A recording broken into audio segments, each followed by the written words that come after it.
Doon ka muna sa practical. Gawin mo muna yung nagpapasok sa'yo ng pera ng mabilis. Ang reality ng bawat isa, magdidepende yan palagi kung ano yung gusto mong makita. Walang makikitang tama ang taong naghahanap ng mali at walang makikitang mali ang taong laging tama ang nakikita niya.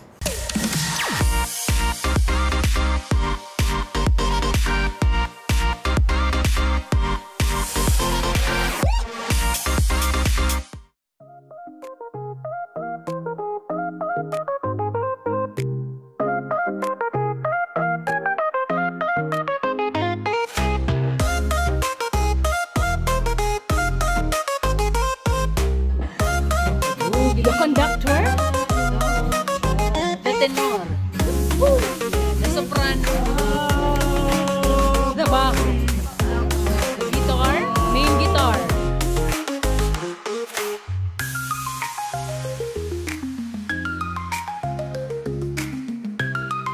Magkahawak ang ating sambal.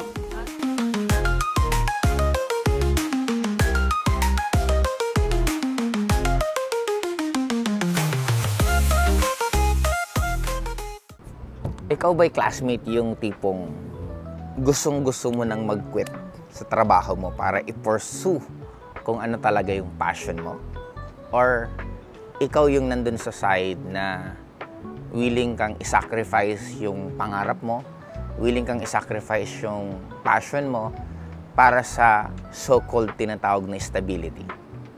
Now, bago tayo magdire-diretso sa magiging topic natin, siguro I could say na ako at a very young age, elementary, high school, madami akong kung ano-ano mga sideline. Nung nag-college ako, graduating, nakita ko ang multi-level marketing or networking. Then for me, sabi ko gusto ko to kasi alam ko na meron akong tinatawag na freedom na pwede kong magawa yung mga bagay na gusto ko. Makakarating ako sa mga lugar na gusto kong puntahan. At the same time, unlimited yung amount of money na pwede mong kitain. Yun ang nagpa-decide sa akin. Kaya even college graduate ako noon, computer engineer course ko, maraming nagsasabi sa akin na huwag kong sayangin yung pinag-aralan ko.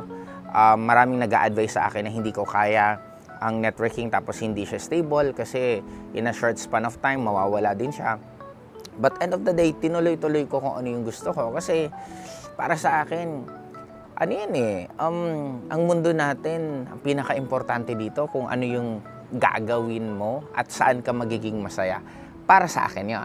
Kaya pag-uusapan natin ngayon is the pros and cons, classmate, ng kung gagawin mo ba yung passion mo or gagawin mo yung tinatawag nilang stable na pagkakakitaan.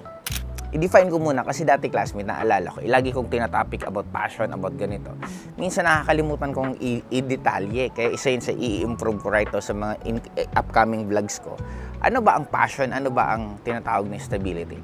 Ang passion, ito yung hindi siya normal norm na nagiging advice ng mga common na mga tao. Katulad nga, kaya nga sabi nila, kaya natin hinahangaan ng sobra ang mga athlete. For the simple reason, wala naman course pa paano ka maging athlete. Kadalasan ng mga naging athlete, basketball player, football player, sila yung mga typical na tao na talagang pinaglaban at ginawa nila yung gusto nila. That is passion. Na ang passion, ang lagi kong sinasabi, for me, sa sarili kong opinion, ang passion, ito yung willing kang gawin kahit hindi ka kumikita ng malaki. Ito yung typical na parang pag ginagawa mo siya, kumpleto ng buhay mo. Di ba? Parang, ako may mga kilala ako na ang ihihilig magmotor. Na sabi ko, grabe, ang sisipag nila na parang they really need to spend time para lang magmotor. Na ako mismo napapagod ako. Sabi ko, ang sarap-sarap nasa bahay ka lang, nakaupo ka, natutulog ka, nagpapahinga ka.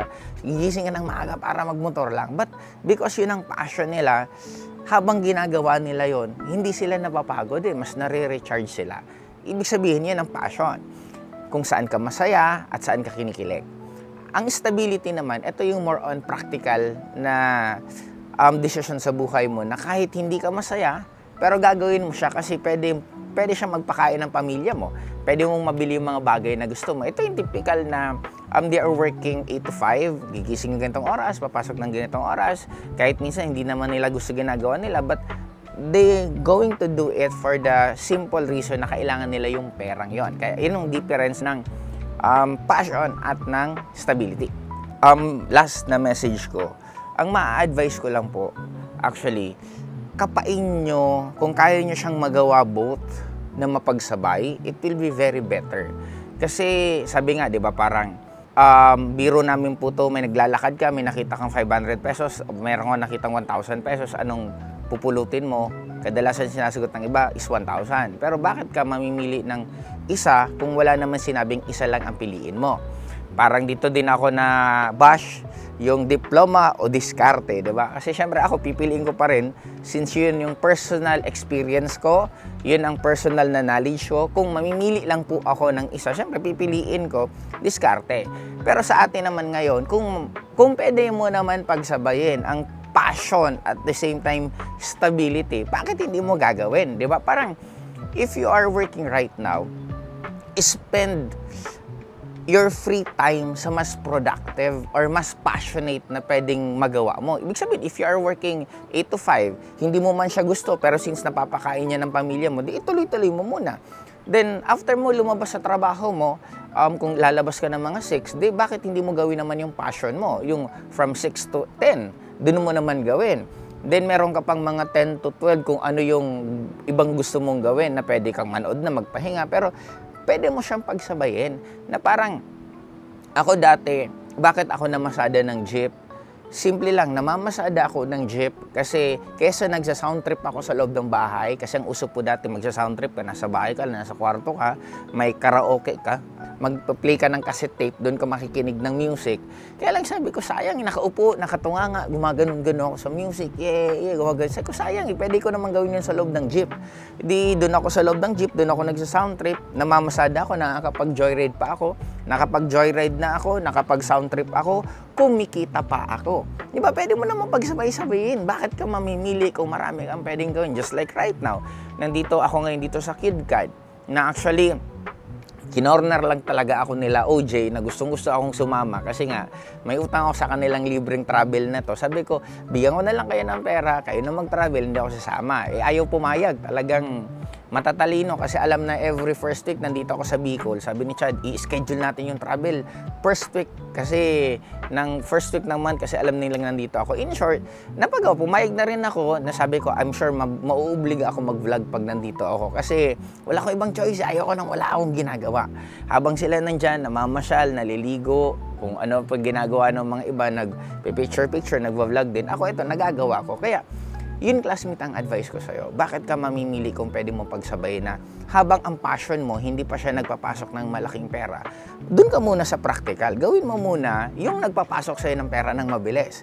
Then, unti-unti, habang pag dumating ang time na medyo mas malaki-laki na po ang kinikita mo sa passion mo at yung trabaho mo, medyo hindi na ganun kalaking kinikita mo, di i-give up mo yung trabaho mo, ituloy-tuloy mo na passion mo. Basta para sa akin, classmate, ito lang lagi ko pong sasabihin sa inyo. Ang mundo natin is napakalawak, napakaraming interpretation ang mundo natin. Kaya sa totoo lang, wala naman talagang totoong reality dito. Lagi kong sinasabi, ang reality ng bawat isa, magdidepende yan palagi kung ano yung gusto mong makita. Walang makikitang tama ang taong naghahanap ng mali, at walang makikitang mali ang taong laging tama ang nakikita niya. Then therefore, itong advice ko, actually wala po talagang tama dun sa dalawang yon. Kung team passion ka or team stability ka, kung ano ang trip mo, okay lang naman yan. Ang advice ko lang sa lahat ng bata pa, mag-team passion po kayo, explore. I-explore nyo lahat habang wala kang ibang binubuhay sarili mo. Masarap madapa ng paulit-ulit kahit sagaring ka ng sobra as long as single ka kasi ang magugutom lang ikaw. Kaya habang bata ka, mag-explore ka ng todo. Sa mga pamilyado na, sa may mga binubuhay na kamag-anak, pamilya, para sa akin, mas okay na gawin mo yung stability. But at the same time, yung free time mo, kasi ang dami naman natin free time, sa totoo lang. Tingnan mo na lang ang cellphone mo, gaanong karaming beses kang nanonood ng mga TikTok videos, Facebook videos. Ang dami mong libreng oras, sa totoo lang. At lalo na ngayon, Hindi naman tayo limited ng kumita sa physical form lang eh. Kasi meron ng online, ang daming pwedeng pagkakitaan. Pwede ka maging vlogger, content creator, TikTok affiliate, pwede ka mag multi-level marketing, hanap ka lang ng maayos na kumpanya, maghanap ka ng maayos na mentor, ano pa, ang dami, sobrang daming pwedeng pagkakitaan actually sa online na right now. Kaya pwede mo siyang gawin actually na pagsabayin.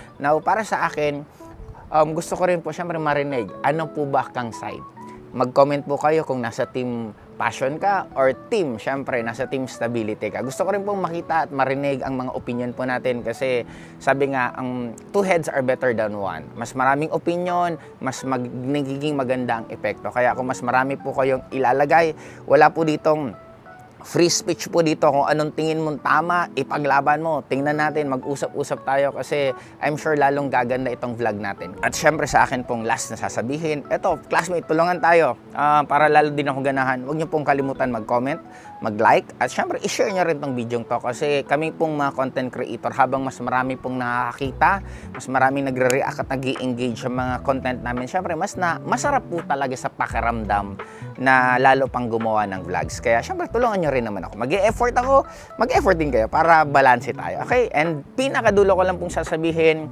ito lang, always remember, classmate, you are in control of your own life. Don't ever believe na kahit magulang mo yan, kapatid mo yan, boss mo yan, kahit sino, ang bottom line, ang pinaka may final decision pa rin, ikaw, at ikaw lang.